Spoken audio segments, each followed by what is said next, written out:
ഫാമിലിയിലെ സാഹചര്യങ്ങൾ, ഇപ്പൊ കൂടെ ഉള്ളവർ, അവരുടെ കൂടെ ആയിരിക്കുന്ന ആളുകൾ, ഇതൊക്കെ കുട്ടികളുടെ വളർച്ചയെ ബാധിക്കുന്നുണ്ടോ? തീർച്ചയായിട്ടും ബാധിക്കുന്നുണ്ട്. കാരണം നമുക്കറിയാം ഇപ്പോഴത്തെ ഒരു ന്യൂക്ലിയർ ഫാമിലി സിസ്റ്റമാണ്. അപ്പം ഈ ഒരു സിസ്റ്റത്തിൽ കുട്ടികൾക്ക് കിട്ടേണ്ടതായിട്ടുള്ള നമ്മൾ പറയും എക്സ്പോഷർ എന്ന് പറയും.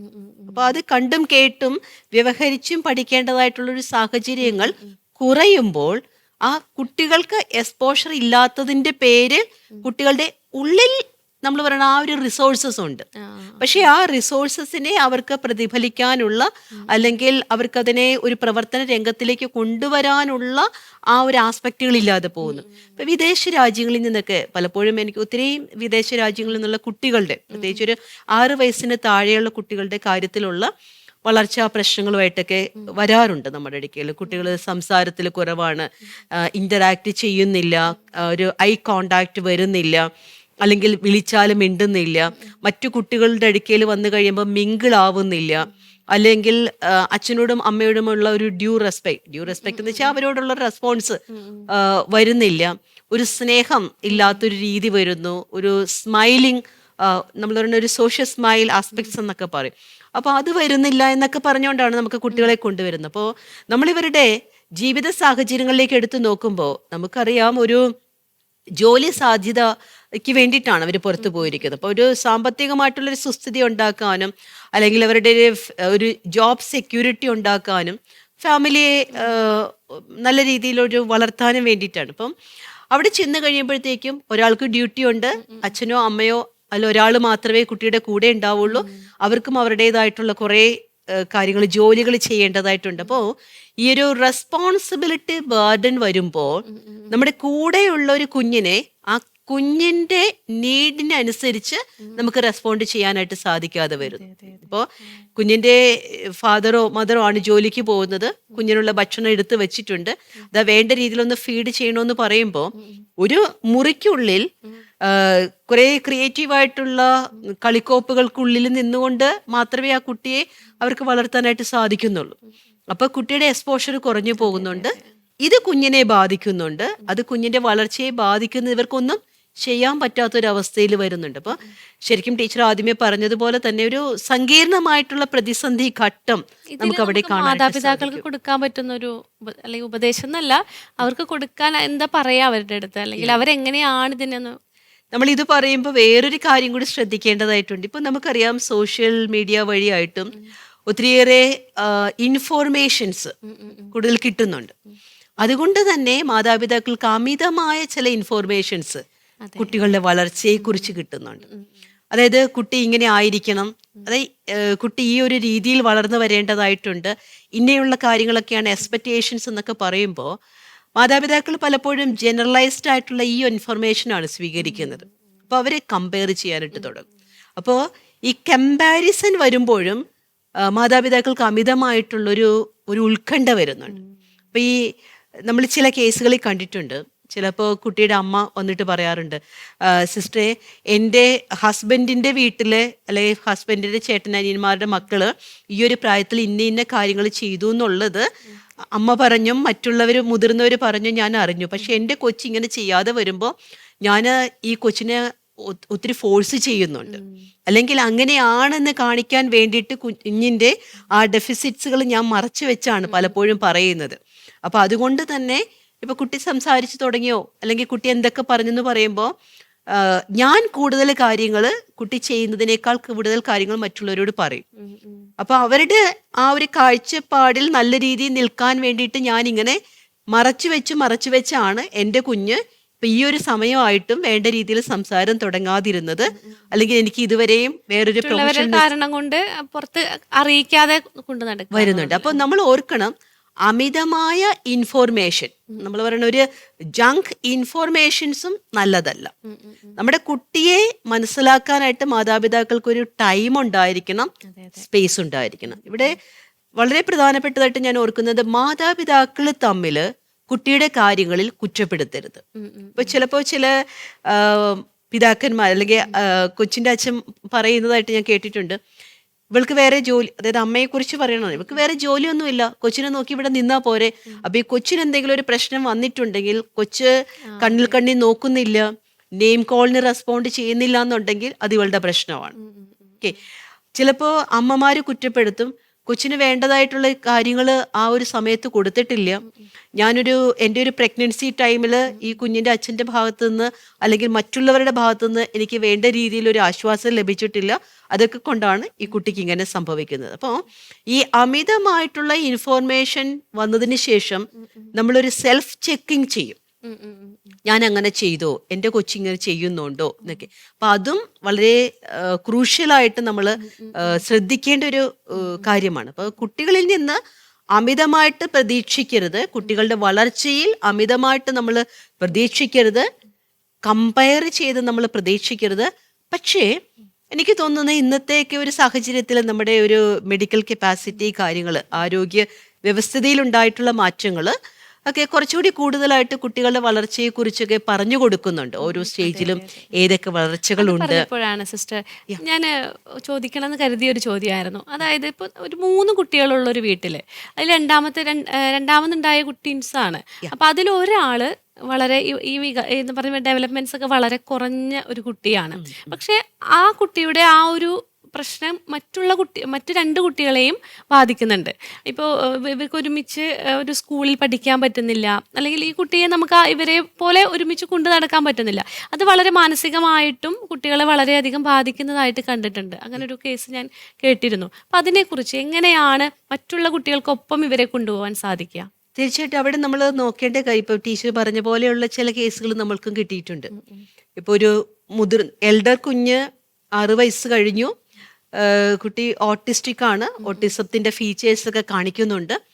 അപ്പം അതിനുശേഷം വന്ന കുട്ടികൾ ഇതേപോലെ സെയിം ഒരു ട്വിൻസാണ്. പക്ഷേ ഇവരുടെ ഡെവലപ്മെൻറ്റിന് വേണ്ടിയിട്ടുള്ള സമയത്ത് അവർക്ക് വേണ്ട ഒരു സമയം കൊടുക്കാതിരുന്നതിൻ്റെ പേരിൽ കുട്ടികൾക്ക് ഡെവലപ്മെൻറ്റ് ഡിലേ വന്നു. അപ്പം നമ്മളിത് അസസ് ചെയ്യും. ഇപ്പം നമുക്കൊരു ഗ്ലോബൽ ഡെവലപ്മെൻറ്റിൻ്റെ അസസ്മെൻറ്റ് കാര്യങ്ങളുണ്ട്. ആ കുട്ടിക്ക് ഇന്ന സമയത്തൊരു മോട്ടോർ ഡെവലപ്മെൻറ്റ് വന്നിട്ടുണ്ടോ, അല്ലെങ്കിൽ സെൻസറി ഡെവലപ്മെൻറ്റ് വന്നിട്ടുണ്ടോ, ലാംഗ്വേജ് ആൻഡ് സ്പീച്ച് ഡെവലപ്മെൻറ്റ് വന്നിട്ടുണ്ടോ എന്ന്. അപ്പം നമ്മൾ നോക്കുമ്പോൾ കുട്ടികൾക്ക് റിസോഴ്സസ് ഉണ്ട്, പക്ഷേ അവരെ ശ്രദ്ധിക്കാതെ പോയത് മൂലവും, അല്ലെങ്കിൽ ആ മുതിർന്ന കുട്ടിയോട് പെരുമാറുന്നത് പോലെ തന്നെ ഈ കുഞ്ഞിനോട് പെരുമാറുന്നത് മൂലവും കുട്ടികൾക്ക് അതിൻ്റെ അകത്ത് ഡെഫിസിറ്റ് വന്നു. അപ്പൊ അങ്ങനെ ഒരു ഡെഫിസിറ്റ് വരികയും അതോടൊപ്പം തന്നെ ഈ മുതിർന്ന കുട്ടിയുടെ കാര്യങ്ങളാണ് നമ്മൾ വൈക്കാരിയസ് ലേണിംഗ് എന്ന് പറയും. കുട്ടികൾ എപ്പോഴും പഠിക്കുന്നത് മറ്റുള്ളവർ ചെയ്യുന്ന കാര്യങ്ങളെ നോക്കിയും കണ്ടുമാണ് പഠിക്കുന്നത്. അപ്പൊ ഈ കുട്ടികൾക്ക്, ഈ 2 ട്വിൻസിന് ഇതേപോലെയുള്ളൊരു കാര്യം നോക്കിക്കണ്ട് വളരാനായിട്ട് പറ്റുന്നില്ല. കാരണം ഓട്ടിസ്റ്റിക് ആയിട്ടുള്ള ചൈൽഡിന്റെ നമുക്കറിയാം, അവർക്ക് അവരുടേതായിട്ടുള്ള ന്യൂറോ ഡെവലപ്മെന്റൽ പ്രോബ്ലംസ് വന്നിരിക്കുന്നു. സ്പീച്ച് കാര്യങ്ങൾക്ക് പ്രശ്നങ്ങളുണ്ട്, ഇന്ററാക്റ്റീവ് സ്റ്റൈലിന് പ്രശ്നങ്ങളുണ്ട്, പ്ലേ റിലേറ്റഡ് ആയിട്ടുള്ള കാര്യങ്ങൾക്ക് പ്രശ്നങ്ങളുണ്ട്. അപ്പോൾ ഇത് ഈ അടുത്ത കുട്ടികളെ സാരമായിട്ട് ബാധിക്കുന്നുണ്ട്. അപ്പോൾ അവിടെയൊക്കെ നമ്മൾ പ്രത്യേകം ശ്രദ്ധിക്കേണ്ട ഒരു കാര്യം, അവിടെ ഒരു പ്രൊഫഷണലിന്റെ ഒരു സപ്പോർട്ട്, സഹായം നമുക്ക് ആവശ്യമാണ്. ഇപ്പൊ വീട്ടുകാർ അറിഞ്ഞിരിക്കേണ്ട ഒരു കാര്യം, ചിലപ്പോൾ ആ ഒരു വീട്ടിലെ സമ്മർദ്ദത്തിന്റെ ഇടയിൽ എങ്ങനെയൊക്കെ ചെയ്യണമെന്നുള്ളത് സ്പോണ്ടേനിയസ് ആയിട്ട് മാതാപിതാക്കൾക്ക് വരണമെന്നില്ല, മറ്റുള്ളവർക്ക് വരണമെന്നില്ല. അപ്പൊ അവിടെയാണ് ഇപ്പൊ നമുക്കറിയാം, നമുക്കിപ്പോ നമ്മുടെ സൊസൈറ്റിയിൽ ഇപ്പോൾ ആശാ വർക്കേഴ്സ് പോലെയുള്ളവര് അതിൻ്റെ ഒരു ഗ്രൗണ്ട് വർക്കുകൾ ചെയ്യുന്നുണ്ട്. അപ്പൊ ഒരു ബേസിക് റൂട്ട് വർക്കുകൾ ചെയ്യുന്നുണ്ട്. ഓരോ വീടുകളിലും അന്വേഷിക്കുന്നുണ്ട്. കുട്ടികൾ ഉണ്ടായി കഴിയുമ്പോഴത്തേക്ക് അവരുടെ വളർച്ചയെ അവര് ഒരു പെരിഫറലായിട്ടാണെങ്കിലും ഒരു ഫസ്റ്റ് ഹാൻഡ് അസസ്മെന്റ് ഒക്കെ ചെയ്യുന്നുണ്ട്. അപ്പോൾ ഞാൻ പറയുന്നത് അങ്ങനെയുള്ള കാര്യങ്ങൾ നമ്മുടെ നാട്ടിൽ കൂടുതൽ പ്രോത്സാഹിപ്പിക്കപ്പെടേണ്ടതായിട്ടുണ്ട്. അപ്പോൾ ഒരു മുതിർന്ന കുട്ടി അങ്ങനെ ആയിരിക്കുമ്പോൾ തീർച്ചയായിട്ടും മാതാപിതാക്കൾക്ക് ഉണ്ടാകുന്ന സമ്മർദ്ദമുണ്ട്. അപ്പോൾ ആ ഒരു മാതാപിതാക്കൾക്ക് ഒരു പ്രൊഫഷണൽ ഹെൽപ്പ് കിട്ടുകയാണ്. നിങ്ങളുടെ കുട്ടിയെ ഇതേപോലെ ഒന്ന് നോക്കാനുണ്ട്, അല്ലെ കുട്ടിയുടെ ഇന്ന വളർച്ചകളെ നോക്കണമെങ്കിൽ അത് നിങ്ങളിപ്പോൾ ഒരു അംഗനവാടി സിസ്റ്റം അല്ലെങ്കിൽ ഒരു KG സിസ്റ്റത്തിലേക്കൊക്കെ നിങ്ങളുടെ കുട്ടികളെ നിങ്ങൾ കൂടുതൽ എക്സ്പോഷർ കൊടുക്കുകയാണെങ്കിൽ അത് നന്നായിരിക്കും. മുതിർന്ന കുട്ടിയും ഈ 2 കുട്ടികളും അല്ലെ ഇളയ കുട്ടിയും തമ്മിൽ ഇന്ന വ്യത്യാസമുണ്ടെന്നുള്ളത് നമ്മൾ പറയേണ്ട ഇൻഡിവിജ്വൽ ആയിട്ടുള്ള ഒരു കോൺവെർസേഷൻ അതിൻ്റെ അകത്ത് ആവശ്യമുണ്ട്. അപ്പോൾ ആ ഇൻഡിവിജ്വൽ കോൺവെർസേഷനിലേക്ക് വരാനായിട്ട് നമ്മുടെ മാതാപിതാക്കൾ, ഫാമിലി മെമ്പേഴ്സ് ഒന്ന് തയ്യാറാവുകയാണെങ്കിൽ വളരെ നന്നായിരിക്കുമെന്ന് എനിക്ക് തോന്നുന്നു.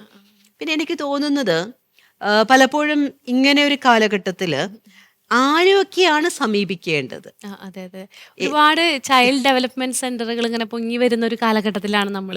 ഇതിൽ ആരാണ് ശരി, ആരെയാണ് സമീപിക്കേണ്ടത് എന്നുള്ളതൊരു സംശയം തന്നെയാണ്. പലപ്പോഴും എനിക്ക് വളരെ സങ്കടകരമായിട്ട് തോന്നിയിട്ടുള്ള പല കാര്യങ്ങളും, ചില കുട്ടികളെയൊക്കെ നമുക്ക് ഒരു 10-12 വയസ്സൊക്കെ ആകുമ്പോഴത്തേക്കും നമുക്ക് കുട്ടികളെ കിട്ടുകയാണ്.